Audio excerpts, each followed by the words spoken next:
మీ మోకాల నొప్పులకు ఎటువంటి సర్జరీ లేకుండా ఎపియాన్ పెయిన్ క్లినిక్ అందిస్తున్న అత్యాధునిక చికిత్స. ఇప్పుడు ఎక్కడ చూసినా కూడా వాహనాల్లో ఎలక్ట్రిక్ వెహికల్స్ యుగం నడుస్తుందనే చెప్పాలి. అంటే డీజిల్ పెట్రోల్కి సంబంధించినటువంటి వాహనాలను పక్కన పెట్టి అందరూ ఆల్మోస్ట్ ఎలక్ట్రిక్ వెహికల్స్కి వస్తున్నారు, ఈవీ వెహికల్స్కి. ఇప్పుడు ఏపీ గవర్నమెంట్ కూడా అదే ఆలోచన చేస్తుంది. అంటే ఏపీఎస్ ఆర్టీసీకి ప్రస్తుతం ఉన్నటువంటి బస్సుల స్థానంలో కొత్తవి కొనుగోలు చేస్తే అవి ఎలక్ట్రిక్ వెహికల్స్ ఉండేలా ఇప్పుడు నిర్ణయం తీసుకుంటుంది చంద్రబాబు ప్రభుత్వం. అందుకు సంబంధించి రాబోయేటువంటి 5 ఏళ్లకు అంటే 2029 గాను 12,717 బస్సులను కొనుగోలు చేయడమో లేదంటే అద్దె రూపంలో తీసుకొని ఆర్టీసీలో వినియోగించాలనేటువంటి ఆలోచన అయితే ప్రభుత్వం చేస్తుంది. ముఖ్యంగా ఎందుకంటే ఇప్పటికీ బస్సుకు సంబంధించినటువంటి ఇన్వెస్ట్మెంట్ అంటే బస్సులను కొనుగోలు చేయడానికి ప్రభుత్వం మీద భారం పడుతుంది, ఆర్టీసీ మీద భారం పడుతుంది అనేటువంటి ఆలోచన చేస్తున్నప్పటికీ కేంద్ర ప్రభుత్వం సహకారంతోనూ అదేవిధంగా హైర్ బస్సులను కూడా తీసుకోవాలనేటువంటి ఆలోచన చేస్తుంది. ఎందుకంటే ప్రస్తుతానికి ఒకవేళ ఇన్వెస్ట్మెంట్ భారం పెరిగినప్పటికీ కూడా దానికి సంబంధించినటువంటి మెయింటెనెన్స్ అయితే మాత్రం చాలా తక్కువ ఉంటుందనేటువంటి ఆలోచన చేస్తుంది. దీనివల్ల ఆ పర్యావరణానికి కూడా ఎలాంటి ఇబ్బంది ఉండదు. ఎందుకంటే కాలుష్యానికి సంబంధించి కూడా పూర్తి స్థాయిలో ఎలక్ట్రిక్ వెహికల్స్ చాలా క్లీన్గా ఉంటాయని చెప్పాలి. ఎలాంటి కాలుష్యం కూడా ఉండదనే చెప్పాలి. ఇప్పటికే తెలంగాణలోని హైదరాబాద్లో ప్రయోగాత్మకంగా దీన్ని ప్రవేశపెట్టడం జరిగింది.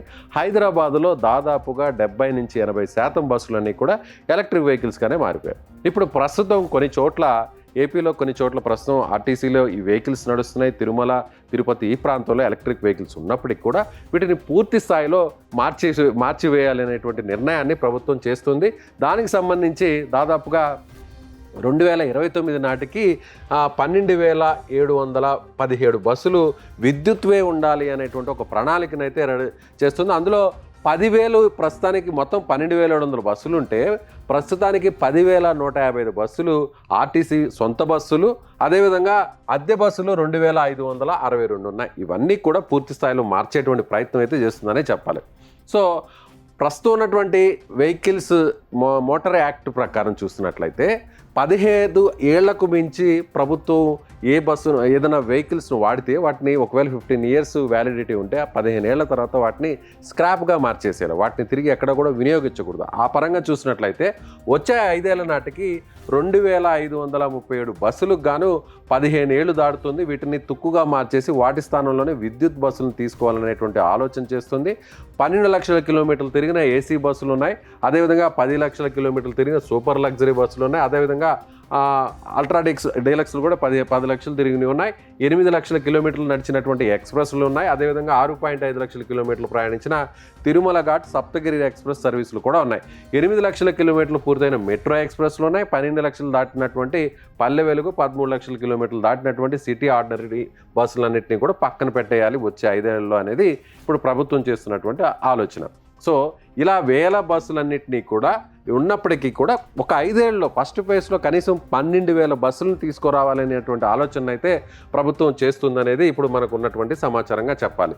సో ఒక బస్సును కొనుగోలు చేయడానికి దాదాపుగా 1.5 కోట్ల నుంచి 2 కోట్ల వరకు పడుతుంది. కానీ ఇంత వారాన్ని ప్రభుత్వం భరించగలదా అంటే కొన్నిటిని ఒక్కొక్కసారి విడతల వారీగా తీసుకోవాలి. అద్దె రూపంలో ఉన్నటువంటి కొన్ని బస్సులను కూడా ఎలక్ట్రిక్ వెహికల్స్గానే తీసుకోవాలి అనేటువంటి ఆలోచన అయితే ప్రస్తుతం చేస్తుంది.